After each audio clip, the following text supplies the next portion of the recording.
नमस्कार मित्रांनो, अनुभव स्टडीमध्ये सर्वांचं स्वागत. 31 मे 2026चे जेवढे अत्यंत महत्त्वाचे चालू घडामोडीचे 10 प्रश्न आहेत, हे महत्त्वाचे 10 प्रश्न आपण या व्हिडिओच्या माध्यमातून बघूयात. खूप महत्त्वाचा व्हिडिओ ठरणार आहे. शेवटपर्यंत व्हिडिओ नक्की बघा. रोज सकाळी 6 वाजता आपण हा व्हिडिओ बघत असतो आणि जे काही चालू घडामोडीचे प्रश्न आहेत, अत्यंत महत्त्वाचे प्रश्न, त्याचं खूप छान पद्धतीने विश्लेषण आपण घेत असतो आपल्या या यूट्यूबच्या चॅनलच्या माध्यमातून. बुलेट रॅपिड फायर ही सीरीज खूप दिवसापासून कंटिन्यू चालू आहे. पाठीमागील लेक्चर देखील तुम्हाला बघायचं आहे. कारण चालू घडामोडी हा असा विषय आहे, तुम्हाला पाठीमागील 1 वर्षापासूनच्या चालू घडामोडी पेपरला विचारले जात असतात. तुम्ही जर नवीन असाल चॅनलला सबस्क्राईब करा. तुमच्या मित्रांपर्यंत लिंक शेअर करा. व्हिडिओ आवडला तर व्हिडिओला लाईक जरूर करा. बघत अत्यंत महत्त्वाचं आणि या महिन्यातील हे शेवटचं लेक्चर. मागच्या लेक्चरमध्ये जो प्रश्न विचारला होता त्याचं उत्तर अगोदर आपण जाणून घेऊयात. नुकत्याच FAO food and agriculture organization तर्फे ॲग्रिकोला पदक 2026ने कोणाला सन्मानित करण्यात आलेलं आहे? हे जागतिक अन्न व कृषी संघटना म्हणतो आपण, फूड अँड ॲग्रिकल्चर ऑर्गनायझेशन, आणि याने सन्मानित करण्यात आलेलं आहे. ॲग्रिकोला पदक 2026ने पंतप्रधान नरेंद्र मोदी यांना पर्याय क्रमांक 1. पंतप्रधान नरेंद्र मोदी लक्षात ठेवा. आणि FAO याचं हेडक्वार्टर कुठं असेल? याचं मुख्यालय तर रोम या ठिकाणी, जी इटली या देशाची राजधानी आहे रोम. चला, अत्यंत महत्त्वाचा आजचा पहिला प्रश्न जो तुमच्या समोर आहे. नुकत्याच कोणत्या राज्याची विधानसभा समान नागरी कायदा, ज्याला आपण युनिफॉर्म सिव्हिल कोड म्हणतो आपण, UCC विधेयक मंजूर करणारे भारतात तिसरे राज्य ठरलेलं आहे? ओके, त्या राज्याच्या विधानसभेनं मंजूर केला आता आणि हे तिसरं राज्य बनेल भारतातील जो स्वतःचं विधेयक मंजूर करून साधारणतः UCC समान नागरी कायदा लागू करणारं तो राज्य आहे आसाम. पर्याय क्रमांक 1. आसाम राज्य लक्षात ठेवा. पहिलं कुठलं होतं? पहिलं होतं उत्तराखंड. स्वतःचा कायदा करून समान नागरी कायदा लागू करणारं पहिलं राज्य होतं उत्तराखंड. दुसरं कुठं असेल? दुसरं राज्य आहे गुजरात. आता तिसरं बनलं आहे तो म्हणजेच आसाम. लक्षात ठेवा. छत्तीसगड राज्यानं देखील विधेयक मांडलेलं आहे. तो देखील लवकरात लवकर होऊन जाईल. ओके, लक्षात ठेवा. IMP आहे. संपूर्ण भारतभरामध्ये समान नागरी कायदा लागू करणं थोडंसं अवघड आहे.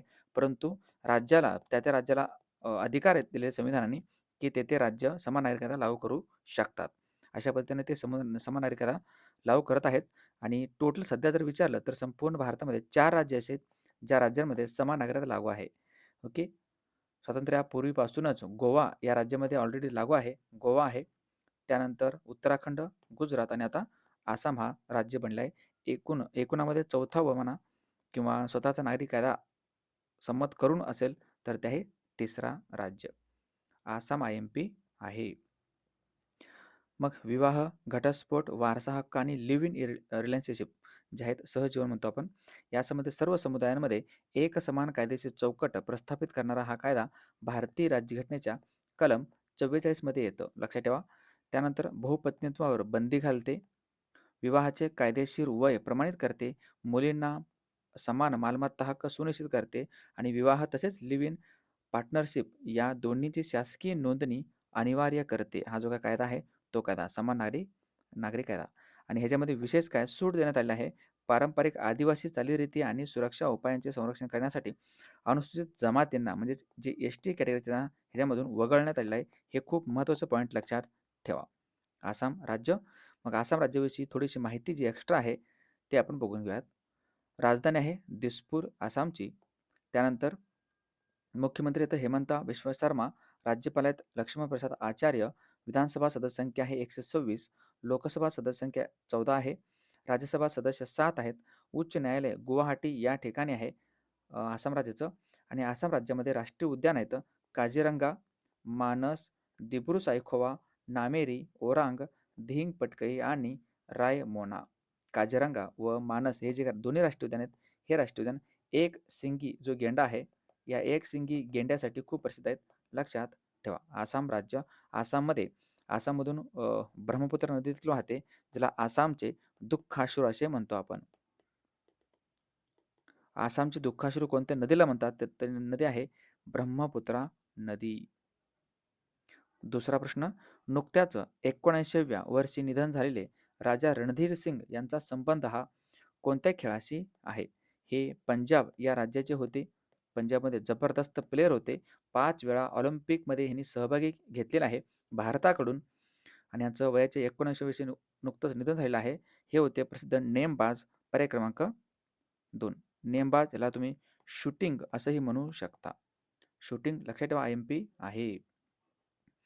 आणि सगळ्यात महत्त्वाचं 1978ला एक आशियाई क्रीडा स्पर्धा पार पडली होती. एशियन गेम्स म्हणतो आपण त्याला. ओके, आशियाई क्रीडा स्पर्धा. आशियाई क्रीडा स्पर्धा 1978 कुठं? बँकॉक या ठिकाणी. थायलंडची राजधानी बँकॉक. येथे भारताला गोल्ड मेडल सुवर्ण पदक मिळवून देणारे पहिले नेमबाज फर्स्ट शूटर कोण असतील? तर त्यांचं नाव आहे रणधीर सिंग.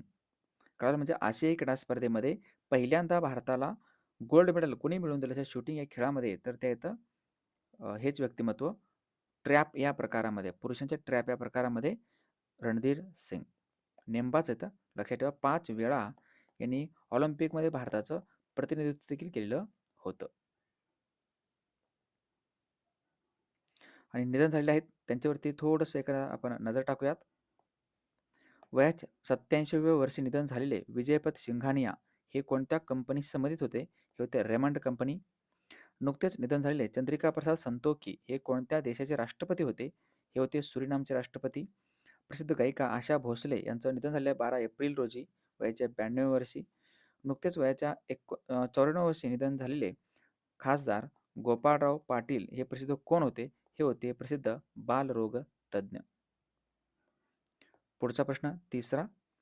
नुकत्याच भारतीय पॅरा ॲथलीट सुमित अंतिलने बंगळुरू येथे झालेल्या 8व्या इंडियन ओपन आंतरराष्ट्रीय पॅरा ॲथलेटिक्स चॅम्पियनशिपमध्ये किती मीटर भालाफेक करून वर्ल्ड रेकॉर्ड केलेलं आहे? ओके, हे जबरदस्त प्लेयर आहेत. 74.82 मीटर यांनी भालाफेक करून ही जी काही स्पर्धा आहे ती स्पर्धा जिंकली आहे.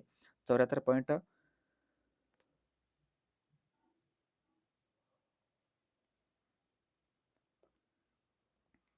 त्याने आपला पूर्वीचा जो विश्वविक्रम आहे ह्याला मागे टाकत आपला नवीन जो विक्रम आहे तो 7व्यांदा मोडीत काढला, नवीन विक्रम केलेला आहे. आता जो विक्रम आहे तो म्हणजे 74.82 मीटर. लक्षात ठेवा.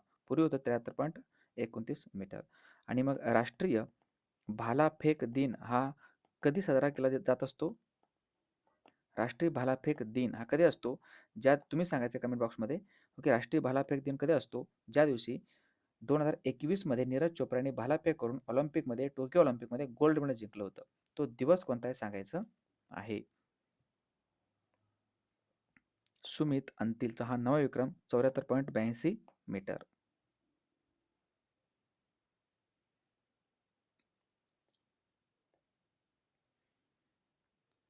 पुढचा चौथा प्रश्न.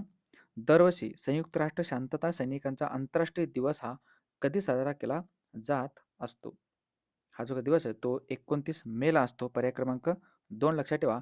29 मे 1948ला जो काही स्थापना आहे ह्या पहिल्या संयुक्त राष्ट्र शांतता मोहिमेची स्थापना लक्षात ठेवा. संयुक्त राष्ट्र शांतता मोहीम ह्याची स्थापना 1948 मध्ये 29 मे रोजी करण्यात आली होती. त्यामुळे हा दिवस आपण काय करतो? संयुक्त राष्ट्र शांतता सेना दिवस म्हणून साजरा करत असतो. International day of United nations peace keepers म्हणतो आपण. हे वेगवेगळ्या देशांचे सैनिक असतात. वेगवेगळ्या देशामध्ये शांतता प्रस्थापित करण्यासाठी संयुक्त राष्ट्र संघटनेकडून भाग घेत असतात. लक्षात ठेवा 29 मे IMP आहे. ह्यांना काय म्हणतात? हे बघा हेल्मेट आहेत ना, हे ब्ल्यू हेल्मेट आहेत. ह्यांना ब्ल्यू हेल्मेट्स म्हणून देखील ओळखलं जातं. ब्ल्यू हेल्मेट्स म्हणून कोणाला ओळखलं जातं विचारलं तर ते येतं संयुक्त राष्ट्र शांतता सेना दिवसवाले सैनिक. पुढचा पाचवा प्रश्न. नुकत्याच पुरुष फिफा विश्वचषक 2026 साठी फिफाकडून मान्यता मिळालेल्या पहिल्या भारतीय महिला छायाचित्रकार कोण आहेत?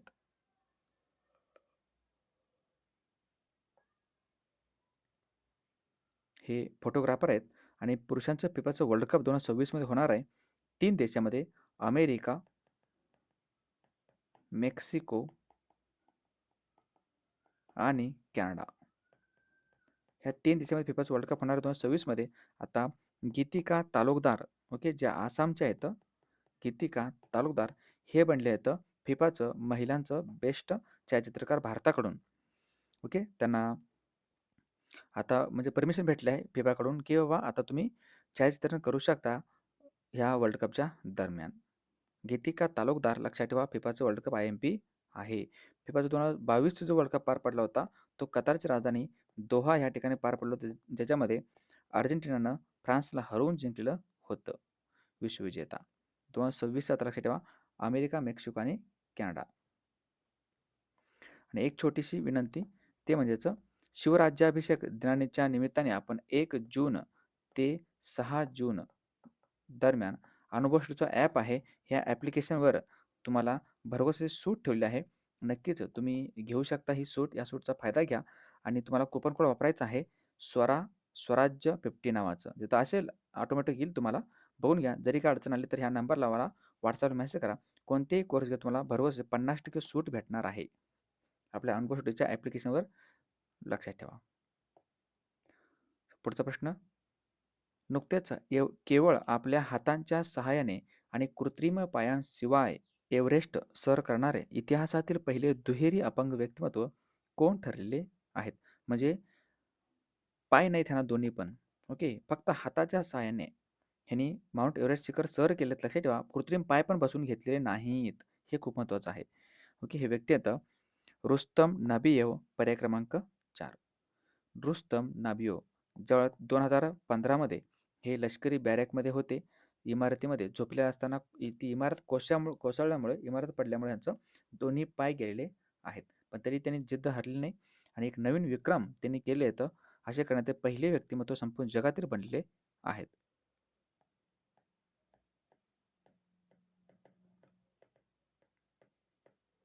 आठ 8,848 मीटर उंची या पर्वत शिखराची आहे माउंट एव्हरेस्टची.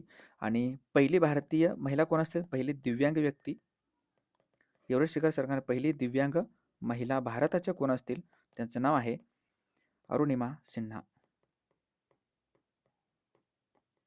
अरुणिमा सिन्हा लक्षात ठेवा. आणि एव्हरेस्ट शिखर सर करणाऱ्या पहिली महिला कोण असतील? फर्स्ट महिला म्हणतो मी आता. पहिली महिला आता बचेंद्री पाल. बचेंद्री पाल. तेनजिंग नोर्गे आणि एडमंड हिलरी या दोघांनी सर्वात पहिल्यांदा एव्हरेस्ट शिखर सर केले होते. लक्षात ठेवा. चला एक क्वेश्चन विचारतो. या प्रश्नाचं उत्तर सांगा. प्राणवायूशिवाय म्हणजे ऑक्सिजनच्या शिवाय माउंट एव्हरेस्ट शिखर सर करणारे पहिले भारतीय व्यक्तिमत्व कोण आहेत? माउंट एव्हरेस्टवर चढाई करणारे ऑक्सिजन शिवाय ऑक्सिजन घेऊन चालू होतं. हे बघा हे ऑक्सिजन लावलं या ठिकाणी. ऑक्सिजन शिवाय तुम्हाला जर तुम्ही गेलात तर तुमचा रेकॉर्ड बनतो साधारणतः. ओके. असे पहिले व्यक्तिमत्व कोण आहेत ज्यांनी ऑक्सिजन शिवाय माउंट एव्हरेस्ट शिखर सर केलेलं आहे? आणि माउंट एव्हरेस्ट हे कुठे येतं? हे शिखर हे नेपाळ या देशामध्ये आहे. आणि लक्षात ठेवा ह्याला नेपाळमध्ये सागर माथा असे म्हटले जाते. सागर माथा. पुढचा प्रश्न 7वा. नुकतेच खालीलपैकी कोणाच्या हस्ते मुंबई टेक वीक 2026चे उद्घाटन करण्यात आलेलं आहे? हे मुंबई टेक वीकचे उद्घाटन करण्यात आलं महाराष्ट्राचे मुख्यमंत्री देवेंद्र फडणवीस.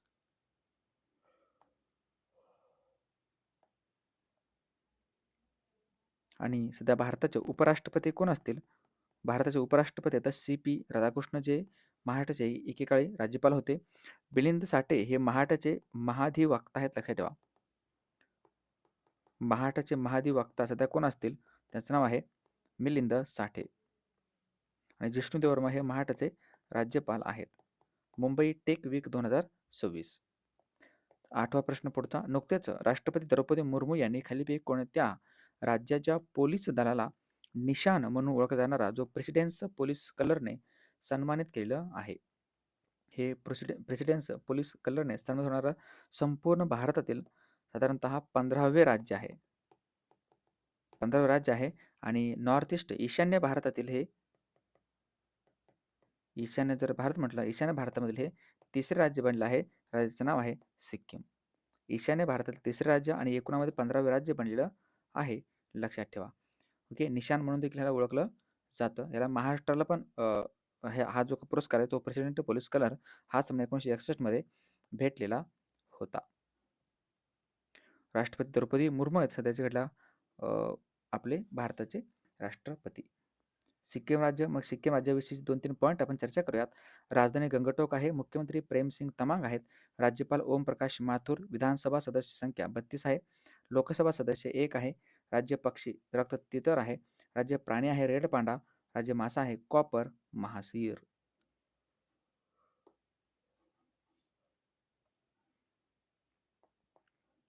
आणि भारत व नेपाळ यांच्या दरम्यान या ठिकाणी किंवा सिक्कीम व नेपाळ यांच्या दरम्यान या ठिकाणी या बाउंड्रीवरती साधारणतः कांचनगंगा आहे. कांचनगंगा पर्वत शिखर म्हणा किंवा कांचनगंगा राष्ट्रीय उद्यान म्हणा, हे सर्व सिक्कीम राज्यामध्ये येतं. पुढचा प्रश्न 9वा. दरवर्षी हिंदी पत्रकारिता दिन हा कधी साजरा केला जात असतो? हिंदी पत्रकारिता दिवस जो आहे तो 30 मेला असतो, पर्याय क्रमांक 3. कारण 30 मे 1826 मध्ये एक वर्तमानपत्र सुरू झालं होतं जो हिंदी भाषेतील आहे, ज्याचं नाव आहे उदंत मार्तंड. उदंत मार्तंड ह्याची स्थापना झाली होती 1826 मध्ये. आणि कुणी स्थापना केली होती? पंडित जुगल किशोर शुक्ल यांनी याची स्थापना केली होती, लक्षात ठेवा. पंडित जुगल किशोर शुक्ल उदंत मार्तंड हिंदी पत्रकारिता दिन. मग जेवढे ही मे महिन्याचे दिवस आहे त्यांच्यावरती एकदा आपण नजर टाकूयात. 1 मेला आहे जागतिक कामगार दिन किंवा महाराष्ट्र दिन. 2 मेला आहे जागतिक ट्युना दिवस. 3 मेला जागतिक वृत्तपत्र स्वातंत्र्य दिन, आंतरराष्ट्रीय बिबट्या दिवस. 4 मेला आहे आंतरराष्ट्रीय अग्निशामक दिन. 5 मेला पोर्तुगीज भाषा दिवस. 7 मेला आहे जागतिक ॲथलेटिक्स दिन. 8 मेला आहे जागतिक रेडक्रॉस दिन, जागतिक थॅलेसेमिया दिवस. 11 मेला आहे राष्ट्रीय तंत्रज्ञान दिन. 12 मेला आहे आंतरराष्ट्रीय नर्स दिन. 14 मेला असतो संभाजी महाराज जयंती. 15 मेला आहे आंतरराष्ट्रीय कुटुंब दिन. 16 मेला राष्ट्रीय डेंग्यू दिवस. 17 मेला जागतिक उच्च रक्तदाब दिन. 18 मेला आहे जागतिक एड्स लसीकरण दिवस आणि जागतिक संग्रहालय दिन. 20 मेला जागतिक मधमाशी दिवस. 21 मेला असतो राष्ट्रीय दहशतवाद विरोधी दिवस किंवा आंतरराष्ट्रीय चहा दिन. 22 मेला आहे जागतिक जैवविविधता दिवस. 23 मेला जागतिक कासव दिवस आहे. 24 मेला असतो स्किझोफ्रेनिया दिवस. 25 मेला आहे आंतरराष्ट्रीय बेपत्ता बाल दिन किंवा जागतिक फुटबॉल दिवस. 28 मेला आहे जागतिक मासिक पाळी स्वच्छता दिवस किंवा जागतिक भूक दिन. 29 मेला असतो संयुक्त राष्ट्र शांतता सैनिकांचा आंतरराष्ट्रीय दिवस आणि 30 मेला आहे हिंदी पत्रकारिता दिवस. चला, अत्यंत महत्त्वाचा 10वा अंतिम प्रश्न. नुकत्याच कझाकस्तान आणि कोणत्या देशाने देशातील पहिला अणुऊर्जा प्रकल्प उभारण्यासाठी सहकार्याची मुख्य तत्त्वे आणि अटी निश्चित करणाऱ्या एका करारावर स्वाक्षरी केली आहे? म्हणजेच काय, कोणता देश मिळून कझाकिस्तान त्यांच्या देशामध्ये पहिला अणुऊर्जा प्रकल्प निर्माण करणार आहे? तो देश आहे रशिया, पर्याय क्रमांक 2. कझाकिस्तानची राजधानी काय असेल? कझाकिस्तानची राजधानी तुम्हाला सांगायचं आहे कोणतं आहे. भारत व कझाकिस्तान कोणता युद्ध अभ्यास करतात का? भारत व कझाकिस्तानच्या दरम्यान एक युद्धाभ्यास आहे, त्याचं नाव आहे काझिंड. त्या युद्धाभ्यासाचं नाव आहे काझिंड किंवा काझिंद नावाचा युद्धाभ्यास, लक्षात ठेवा. आणि कझाकिस्तान हा संपूर्ण जगातील सर्वात मोठा लँड लॉक्ड कंट्री आहे, लक्षात ठेवा. ओके. अणुऊर्जा प्रकल्प संपूर्ण भारतामध्ये भरपूर आहेत. कैगा अणुविद्युत प्रकल्प कर्नाटकमध्ये आहे. रावत भाटा नावाचा एक अणुविद्युत प्रकल्प राजस्थान राज्यामध्ये येतो. कुडानकुलम आणि कल्पक्कम हे दोन्ही पण येतात तामिळनाडू राज्यामध्ये. त्यानंतर आहे काक्रापारा आहे. काक्रापारा जो कुठे येतो? गुजरात राज्यामध्ये आहे. ह्याच्या व्यतिरिक्त जैतापूर अणुविद्युत प्रकल्प खूप फेमस आहे. जैतापूर आपल्या महाराष्ट्रामध्ये रत्नागिरी जिल्ह्यात आहे. तारापूर एक आहे. तारापूर आहे. कुठे तारापूर? तारापूर येतं पालघर जिल्ह्यामध्ये. आणि रशियाविषयी अधिक पॉईंट आपण एकदा नजर टाकूयात. राजधानी मॉस्को आहे. चलन आहे रुबल. संसदेचं नाव आहे ड्युमा. अंतराळ संशोधन संस्था रॉसकॉसमॉस आहे. राष्ट्राध्यक्ष आहेत व्लादिमीर पुतीन आणि पंतप्रधान आहेत मिखाईल मिस्टुटीन. रशियाचे सोशल मीडिया जो ॲप आहे त्याचं नाव आहे मॅक्स. आणि आंतरराष्ट्रीय बिग कॅट अलायन्सचा 19वा सदस्य होणारा रशिया हा देश बनला होता, लक्षात ठेवा. चालेल, थांबत आपण. एप्रिल महिन्याचं जेवढे हे आपले चालू घडामोडीचे ईबुक आहे, ज्यांना कोणी ईबुक घ्यायचं ईबुक घेऊ शकता. ह्या नंबरवरती मॅसेज करू शकता, कॉन्टॅक्ट करू शकता किंवा ह्या QR कोडवरती पैसे पाठवून त्याची स्क्रीनशॉट पाठवू शकता ह्या नंबरवर. मागच्या लेक्चरवरची एकदा नजर टाकूयात, मस्तपैकी रिव्हिजन होऊन जाईल तुमचं खूप छान पद्धतीनं. नुकतेच स्कॉटलंडमधील ग्लासगो येथे होणाऱ्या 2026च्या राष्ट्रकुल खेळांसाठी भारतीय पथकाचे शेफ डी मिशन म्हणून कोणाची नियुक्ती करण्यात आली आहे? हे तर रोहित राजपाल. अनुसूचित जातीच्या कल्याणकारी योजनांच्या अंमलबजावणीचे डिजिटलीकरण आणि बळकटीकरण करण्यासाठी PM अजय पोर्टल आणि अजय मोबाईल ॲप्लिकेशनचा शुभारंभ कोणी केला आहे? सामाजिक न्याय व सक्षमीकरण मंत्रालय. नुकतेच खगोलशास्त्रज्ञ डॉक्टर रोनाल्डो लैस्राम यांनी शोधलेल्या आकाशगंगा शहराला कोणत्या सरोवराचे नाव देण्यात आले आहे? हे आहे लोकटाक सरोवर. कर्नाटकच्या मुख्यमंत्री पदावरून सिद्धरामय्या यांनी राजीनामा दिला असून कर्नाटकचे नवीन मुख्यमंत्री कोण बनतील आता? DK शिवकुमार. नुकतेच वुमन्स इंटरनॅशनल चेस मास्टरचा किताब जिंकणारे पहिले भारतीय कोण बनले असतील? स्वरा लक्ष्मी नायर. नुकतेच भारतातील पहिली आणि सर्वात मोठी राष्ट्रीय AI आणि डिजिटल जल शिखर परिषद 27 मे 2026 रोजी कुठे पार पडली? बंगळुरू. जागतिक मासिक पाळी स्वच्छता दिन कधी साजरा केला जात असतो? 28 मे. IPLच्या इतिहासात सलग 4 सीझनमध्ये 600 रन बनवणारे पहिले खेळाडू बनले तर विराट कोहली. नुकतेच भ्रष्टाचारावर कारवाई करण्यासाठी कोणत्या राज्याने प्रोजेक्ट झिरो सुरू केले आहे? केरळ. आणि अलीकडेच कोणत्या देशाने भारताला मागे टाकून जगातील 5वा सर्वात मोठा शेअर बाजार बनण्याचा मान हा मिळवला आहे? देशाचे नाव आहे तैवान.